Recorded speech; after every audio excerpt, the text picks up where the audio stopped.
You like that, huh? Yeah, it feels good, huh? Yeah, you like that? Such a pretty boy. Such a pretty boy. Hey guys, want to welcome everyone back to Texas Silver. First of all, I wanted to start off by thanking everyone from the bottom of my heart. It's just, the comments have been incredible, and my channel has gotten a lot of subs, like really quick. And I'm very humbled by how many people want to hear what I have to say. I can't put it into words how much that means to me, and I really appreciate all the support and all the comments. So I guess what we're going to talk about today, we're going to talk about training, and we're also going to go over security, because I've had questions about that, and I think it's really important. It needs to be covered. So what I'm doing right now is I'm actually walking to my gym. There were some questions about that. I think a couple comments wasn't, I think it was one of JB's videos, but they wanted to show, they wanted to see the gym. So guys, it's really important that you're training. I know not everyone can afford a gym membership, or your own equipment, or have the room to do it. Thankfully, I'm blessed, and I actually have a garage that I'm able to have my gym in. So I'm going to kind of go over what I have for a setup, and then we'll talk a little bit more of things that you can do if you don't have access to this type of equipment. Okay, so I have free weights here, and then I have this system right here. It's made by Tough Stuff Fitness International, and this is the CX 200, and then I have the Smith bar that is added onto it, that is the CX 225. So this machine can do everything. You have pulleys for lat pull downs, you have your cross cables, like I said, you have your Smith bar. Came with a bench that can do incline and decline and regular. And then also over here, I have dumbbells up to 50 pounds. So I plan to add on to it, but for someone that has limited space, this system right here is meant to fit into a corner. I don't know if you can tell, but it's angled. So this is actually meant to be in the corner of a room, so it doesn't take up as much space. They are a little pricey. I don't remember exactly how much just this is here. I used my tax return, and it was approximately $7,000. I know that sounds really expensive to a lot of y'all, which it is, and it was expensive for me, but I used my tax return. But I really do like this machine. It's very good quality, and it's actually commercial grade. So I'd highly recommend it. I like it. So I don't have a link for it. I went to a local weight place to get it, exercising equipment store. So I didn't get it online, but I have seen it online available. All right, so like I said before, I know everyone can't afford equipment like this, but maybe you can just get a couple dumbbells, maybe just a bench. There's obviously cheaper options to go. But again, guys, it comes down to how you manage your money and assets and what you decide to spend your money on.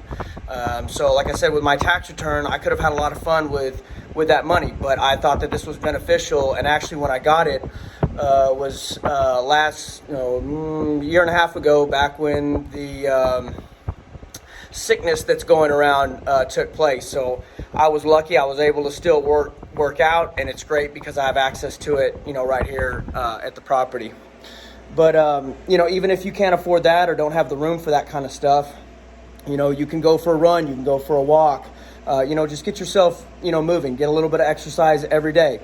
And keep trying to get stronger and faster, and just keep moving. Also, it comes down to your diet. And, I'm like everyone else. I like sweets and, stuff like that. But you just have to, eat that stuff in moderation, and just kind of, just don't indulge on that stuff. You want to cut out your carbs, and you want to cut out your sugars as much as possible. That's where a lot of the weight gain comes from. So I've been trying to cut that out. One thing that I really love to drink is milk, and I know there's a lot of sugar in that, and I actually found an option that has a lot less sugar in it. But so, kind of examine your diets and see what y'all are eating, and that could be some cause of, some of the weight, issues that you're having. Another thing is you can do, workouts with your own body weight. So you can do pull-ups, push-ups, leg lifts, lunges, that kind of stuff. You can just do a lot with your body weight. So yes, it's nice to have all this cool equipment, but, there are other ways to train. Another thing with your security, since we're going to talk about security today, is you want to make sure that you're training, on a regular basis with security, and you want to do it under stress, guys, as well. So go to the range, try and find somewhere where you can get your heart rate up. And there's a big difference between getting, just doing static shooting there to a range that has AC and no distractions, not a stressful environment. There's a big difference between that and when your heart rate's up and your body's under stress when you're in a stressful combat type situation. So you want to, train how to still, manipulate your firearms and all that under stress. And, when you're fatigued and stuff like that. So I would highly recommend that when you're training with security, that you do it, under stress and all that. And I apologize, there's no wind today, and it is super freaking humid today. We just had some rain come through, and this video is going to be kind of out of order. I recorded some of it earlier, but we did have some rain come through, cooled it down a little bit, but now it's super humid out here. But I'm going to go inside. I'm going to talk a little bit more specifics about security. Well, I was complaining about the heat, and it just started raining, so that's awesome. We needed the rain. I love the way the rain sounds when it hits this metal. And then I have a metal roof too, so whenever it rains, I sleep pretty good. Wow, now it's coming down good. I'm glad we needed this rain. We hadn't had it for probably 2 weeks now. Kids are playing in the rain.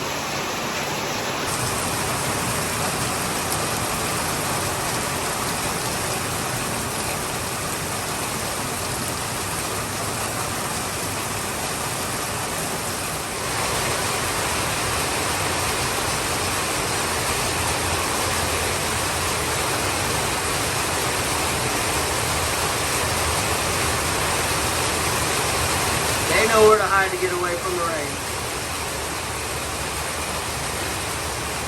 So I just got off the phone with JB, and I was in the middle of filming this video, and I kind of told him what I was, filming and talking about, and he advised against it. It was I went pretty depth into about security, so I apologize. But a lot of things that I want to talk about, I'm not going to be able to talk about on this channel, or else my channel could get shut down, shadow banned. So I apologize for that. So I know a lot of people have been asking questions about security. I'd love to be able to talk in depth about it, but guys, I can't. What I can do is, when JB was here, we did go pretty in depth about security, and that video is going to be on his Patreon. So if you want to see that video, go over to JB's Patreon. He has a link on his channel. Also, you can go to Patreon and go to Jeremiah Babe. So again, I apologize. I had a really good video, and it's kind of frustrating. I was really excited to get it out to y'all, but yeah, I don't want to get my channel shut down. So I'm going to go, I guess, maybe into some other topics about security.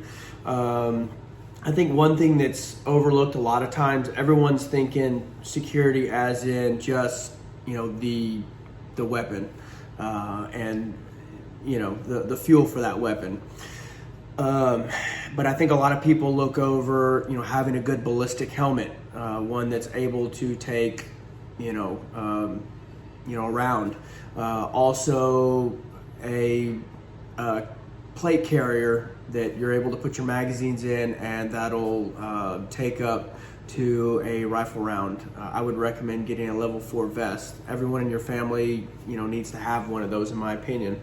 Also, I think a lot of times a gas mask is overlooked. You got to remember, you can only live 3 minutes without air. So a lot of people are thinking food and water, and yeah, that's great, that's important, but you only have 3 minutes without air. 3 days without water, 3 weeks without food, or 30 days. So don't forget that. Another thing that I think is overlooked greatly in this community is your night vision, okay? If you cannot operate at night, then you're only half effective. And you know, if I were to do any type of movement, any type of raid on something, it's going to be at night. And when I was over in Iraq, I did 2 tours in Iraq. The Iraqis didn't even want to play at night because they knew that they were just going to be decimated. So look into some good night vision. What I recommend is a PVS 14 or PVS 14 variant, and it's what the military uses. You can use them in a handheld application. They can also be mounted to your security and used through different sights and scopes. They can also be helmet mounted. That way you're able to move at night hands-free, and you can put lasers and infrared flashlights, stuff like that on your security. That way you can operate at night. So I would highly recommend looking into that. I know it's expensive. I know that's what y'all are. I can already hear all the comments, but you know what? What is coming to this country is going to be horrible. And like I said, I can't even put it into words how bad I think things are going to get.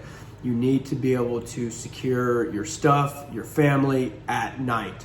So look into it. I like traditional night vision. There's also thermal units out there. There's also digital night vision. A lot of the digital night vision and even some of the thermal stuff has come down a lot in price, but for some reason the traditional night vision is still super expensive. But in my opinion, that stuff is the most durable, the most reliable. It's tried and tested by the military. That's what I run. They run a lot longer on batteries. The battery life's a lot longer on them. With your thermal units and your digital stuff, they eat through batteries, and that's another thing. So if you're going to have a digital or thermal, you're going to have to have a lot of batteries on hand or a way to recharge that unit. There are a lot of amazing ones out there, and some of them are super expensive as well. But if you take my advice, I'm going to recommend your traditional night vision. That the military uses. It has the green look when you look through it, or there's also white phosphorus. So there are some that look white when you look through them. All right, to kind of show you what I was talking about, this one right here is actually set up through this piece to be able to be mounted behind a sight or a scope. This one is just good for spotting. It's the same thing, it just doesn't have that mount. But that one's good to be in a handheld mode, and that way you can scan at night. There are mounts that allow you to quickly take them off of your security and use them in a handheld, or put them to your helmet application. I'm just fortunate that I have 2 of them, so I have them set up for 2 different applications. These units are pretty pricey. For a decent one, you're looking probably $2,500, so 25, $2,000 to 2,500, and then up to around $4,000. But I'm a firm believer of you get what you pay for. So like I said, I know it's expensive, but I think that is a huge part of security that's overlooked, and I'm super passionate about it. And I just can't emphasize to you how important it is to be able to operate at night, because that's when do all the robberies, when do all the crime, when does all that happen generally? It's at nighttime. You've got to get this stuff, that way you can protect yourself at night. That's just all that's to it. And I know I'm gonna get comments about the price and all that, but you know what? I don't care. What is your life worth? What is your wife's, your daughters, your sons, your whoever, fill in the blank. What is their life worth? I think my family's life is worth that. So I made the sacrifice and made sure that I got these as part of my preps. So, you know, if you have any more questions about it, put it below. I've been trying to answer all the questions that I can. I am super busy, but you know, I do appreciate the questions, and I will try and answer everything that I can about it. All right, something else that came up in the questions was, how does someone prepare that lives, I guess, maybe in a neighborhood or an apartment or something like that? How do you prepare your place for security? So my recommendation with that is you need to get stuff that you can fortify your apartment or your house. So you probably need to have plywood on hand. You need to have sandbags on hand. That way, you know, you can secure your doors and your windows. And you got to remember, ladies and gentlemen, this isn't like the movies. Rounds go through, you know, like you see in the movies where, you know, someone will flip a dinner table over and it's stopping multiple, you know, rounds, and that's not realistic. Okay, these rounds will go through most of your modern materials. So your siding, your 2x4s, your hardy plank. I mean, this stuff just cuts through it like butter. So the only thing that's going to stop this stuff is going to be dirt. You want as much dirt between you and, you know, your threat. So I would recommend putting back some sandbags. Also, you know, have the plywood on hand when all this chaos happens. That's not the time to run down to the Home Depot or Lowe's and try and fortify your house, because everyone else is going to be doing that. So get the stuff now, you know, get it over time. But the deal with the sandbags, like, I don't buy sandbags, but what I do is I keep my feed bags.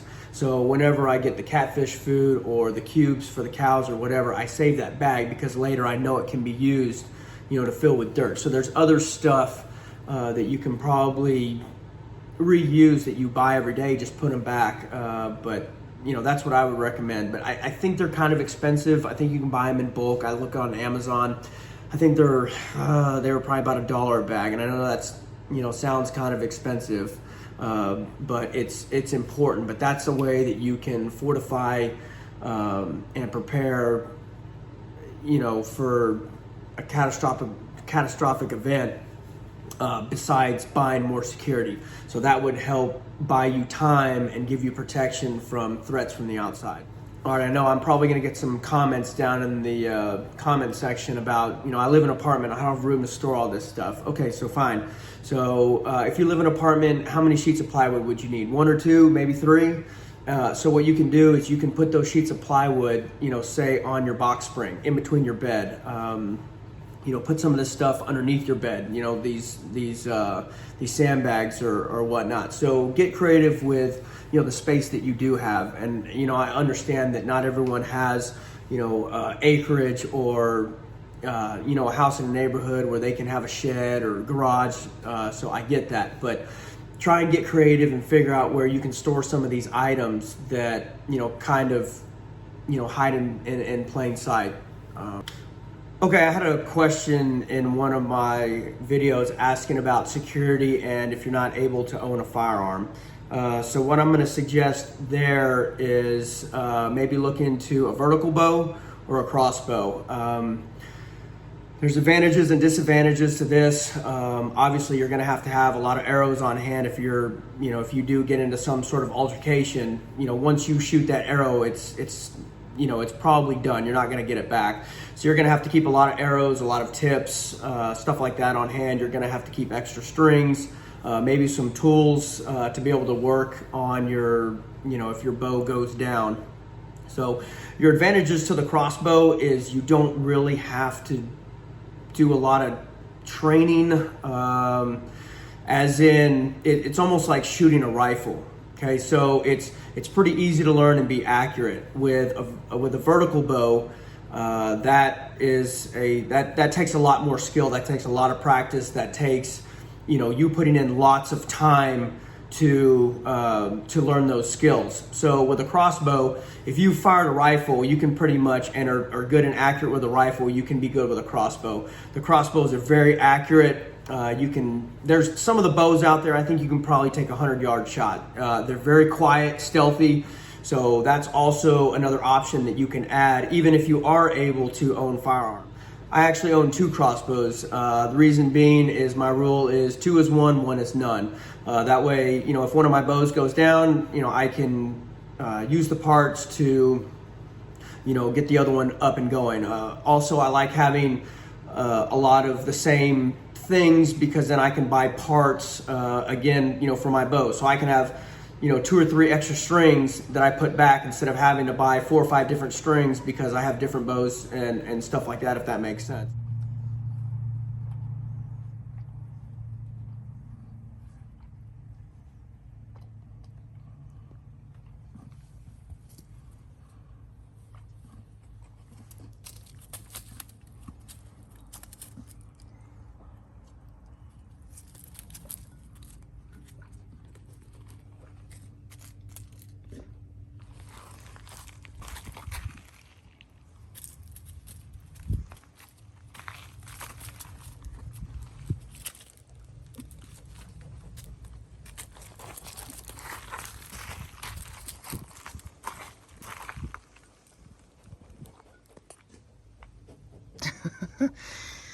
You goofball.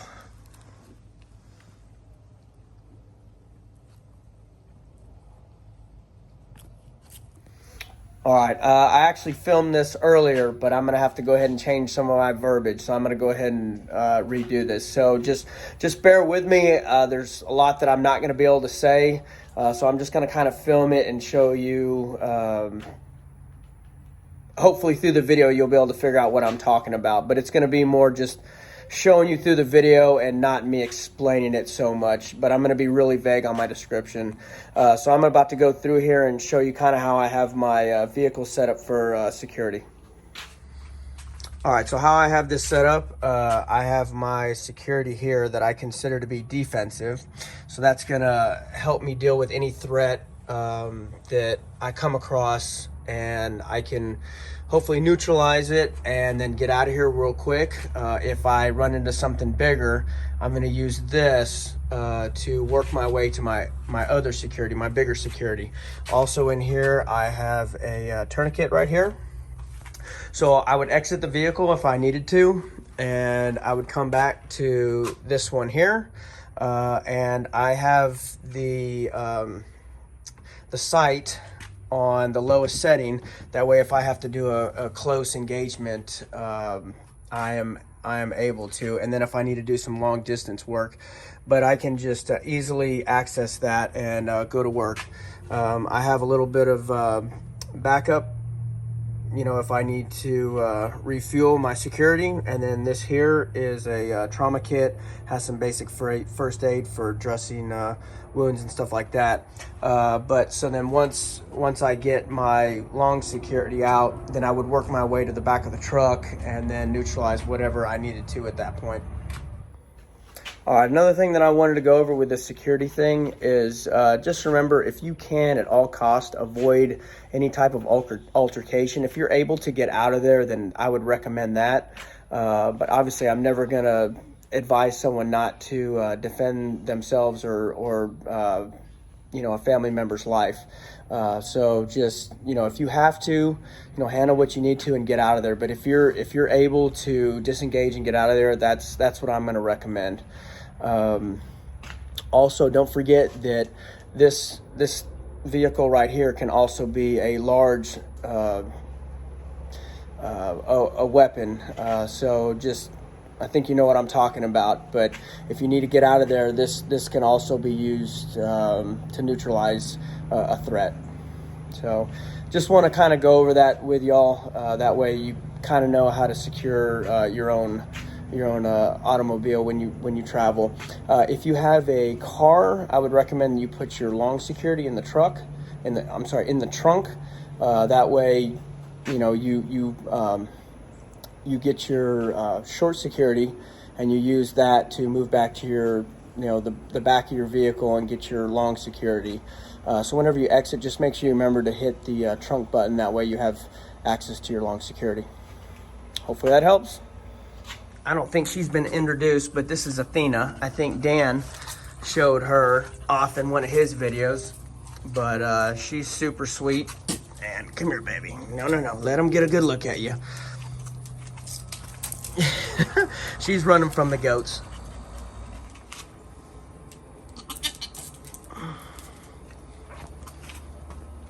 Every time I film, he wants to come up. Come on, you gonna show off for your fans? No? Alright, dude. Yeah, he likes to be petted. And Mama goes after Athena. That's why she started taking off. Because she's defending. Okay, alright. Y'all are a mess. Alright guys, I hope that video helps you with some of your security questions. I hope everyone learned something, and I want to apologize again. I had a really good video for you guys, and it's just really frustrating that I had to go ahead and scrap that. But you know, bear with me. I've got a bunch of different ideas for different videos. I know not all of them are going to pertain to y'all. Please stick around. I'm going to be going over preparation, silver, you know, maybe even some other stuff. So, you know, please continue to check in, you know, each time I drop a video. If it doesn't pertain to you, you know, I'm sorry. You know, put some comments down down below what you want me to talk about, and I'll try and get to it. If I keep getting a certain, you know, topic that people want me to talk about, I'll absolutely try and address it for y'all. So again, be patient with me. I'm gonna try and get these videos out as quickly as I can. I do have a full-time job. I have kiddos, and you know, the land, obviously. So it's hard for me to put out, you know, a lot of content. So just bear with me. I'll try and cover as much stuff as I can. Again, I want to thank everyone for their amazing comments and support. It's just like some of the comments almost brought me to tears. I'm serious. It was really great to see, you know, the support and backing, and just it was just, you know, surreal that, you know, I just think I'm an average, you know, guy, and I was like, what do I know? You know, why do these people want to listen to me? But it's really humbling that, you know, y'all, you know, enjoy my videos and you know, want to hear what I have to say. And I just, from the bottom of my heart, I appreciate the support and, you know, all the wonderful comments. So please like, share the videos, subscribe, hit the bell notification. That way you get notified when I drop my next video. And again, if you want to see some of the stuff that we talked about, go over to JB's channel, go to the link, and check out his Patreon channel. And a lot of the stuff that I discussed today is going to be discussed on that video. And until next time, stay safe.